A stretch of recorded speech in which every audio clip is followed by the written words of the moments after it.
आपके बीच रखा है कि ये नई चीज़ है, इसको अपनाओ। वो वही महादेव को कह रहे हैं कि अपना समझो जो हमारे आपके घर में है, हमारे आपके जो घर में बैठा है, जो मंदिर में बैठा है, गांव की चौपाल पर जो बैठा है, बस साहब कह रहे हैं कि उसको अपने दिल में उतार लो, उसको अपना समझो, अपने परिवार की तरह, अपने बच्चों की तरह, अपनी चीज़ों की तरह, अपनी चप्पल की तरह जो हम आप अपने अपने पास रखे हुए हैं कि भूला न जाए।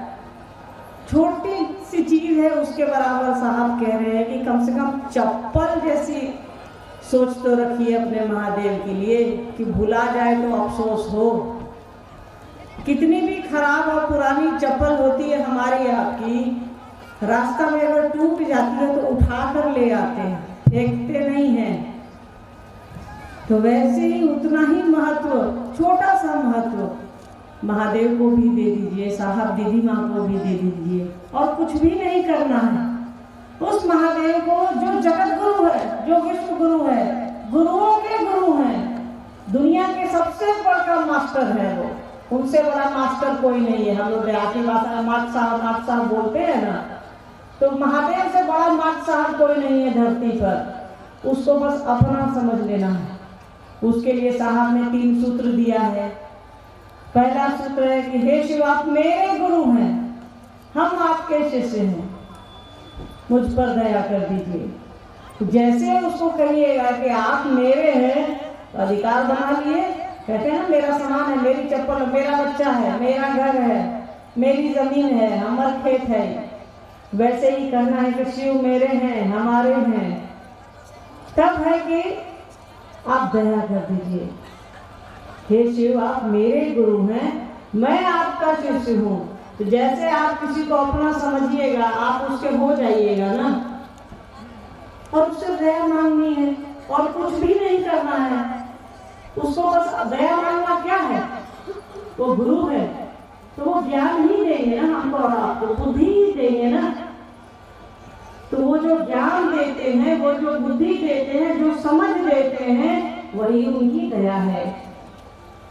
उनको बस पहला सूत्र यही है, और पूरे अध्यात्म का, इस धरती सृष्टि के अध्यात्म का ही निचोड़ है पहला सूत्र। हे शिव, आप मेरे गुरु हैं, मैं आपका शिष्य हूँ, मुझ पर दया कर दीजिए। किसी को जैसे अपना समझिएगा तो उसका बड़ाई भी कर लेंगे। महादेव को जैसे अपना समझिएगा, जैसे वो अपने होने लगेंगे, जैसे अपना कहने लगिएगा, उसका काम करने लगिएगा, तो दूसरा सूत्र हो जाएगा। दूसरा सूत्र है कि दूसरों के साथ अपने गुरु शिव की बात करिए कि वो मेरे गुरु हैं, आपके भी हो सकते हैं। तीसरा सूत्र है नमः शिवाय से प्रणाम करने का।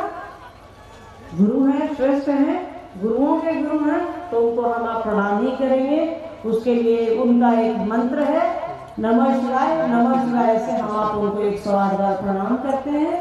प्रणाम करने की 2-3 विधियां हैं।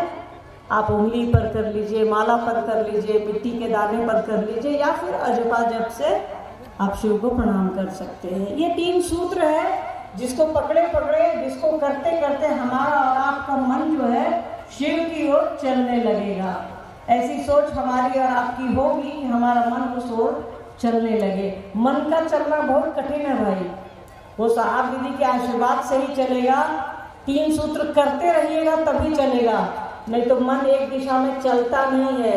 अभी यहाँ बैठे हैं, तुरंत आपका मन आपके घर पर होगा, तुरंत किसी का मन अमेरिका में होगा, तुरंत किसी का मन बंगलोर चला जाएगा, तुरंत किसी का मन भूटान चला जाएगा, तुरंत किसी का मन जम्मू कश्मीर जा सकता है, किसी का मन दुबई जा सकता है। मन एक दिशा में नहीं चल सकता है। मन को गुरु ने बनाया ही ऐसा है कि वो एक दिशा में नहीं चल सकता। परमात्मा की ऐसी रचना है कि हमारा मन स्थिर नहीं होता। तो मन को स्थिर करने के लिए ही गुरु से दया मांगनी है। अपने मन को एक जगह जैसे करिएगा, जैसे सोचिएगा, जैसे मन स्थिर होगा, संबंध बन जाएगा। संबंध तो मने बनाएगा, शरीर तो बनाएगा नहीं। शरीर जो संबंध बनाता है वो तो कमजोर होता है, वो तो यहीं रह जाएगा। तो मन से जो संबंध बनता है वही मजबूत बनता है।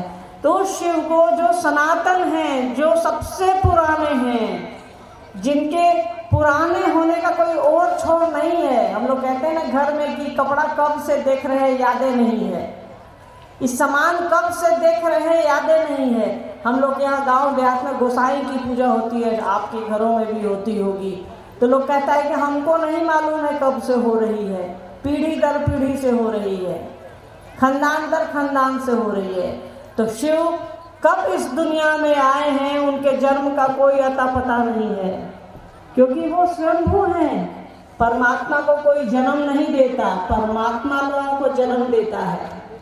परमात्मा देवगण और इंसान और राक्षस बनाते हैं, इसीलिए उनको महेश्वर कहा गया है, महादेव कहा गया है। देवताओं के भी अधिपति हैं, उनकी कोई तिथि नहीं है, न उनके जन्म की न वो उनकी मृत्यु की, क्योंकि वो परमात्मा है जो दूसरों को जन्म देता है, जो दूसरों को मृत्यु देता है। उसके वो कब आएगा, वो तो स्वयंभू है। तो उसी को अपना समझिए, उसी को गुरु बनाने की बात साहब पिछले 50 साल से कर रहे हैं। हम आप भी इसी के लिए इकट्ठे हुए हैं। यहाँ जितने लोग हैं, यहाँ सबको समझने की आवश्यकता है कि ये काम कितना अच्छा है।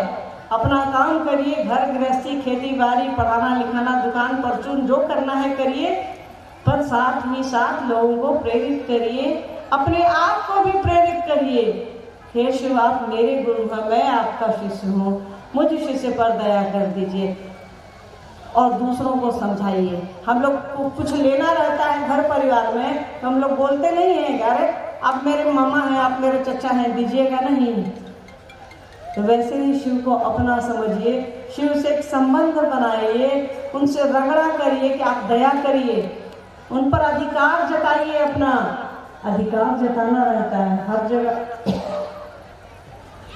हर जगह हम आप अधिकार जताते हैं, तो क्या महादेव के पास नहीं जताएंगे, सात देवी के पास नहीं जताएंगे?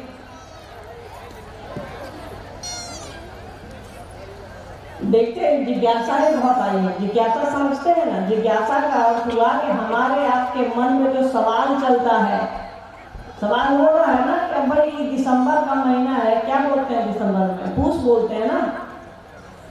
इस पूस के महीने में अब धूप में पसीना आ रहा है, तो सवाल तो मन में आएगा ना कि महादेव क्या कर रहे हैं। तो वैसे ही ढेर सारी जिज्ञासाएं आई हैं, ढेर सारे प्रश्न आए हैं, देखते हैं।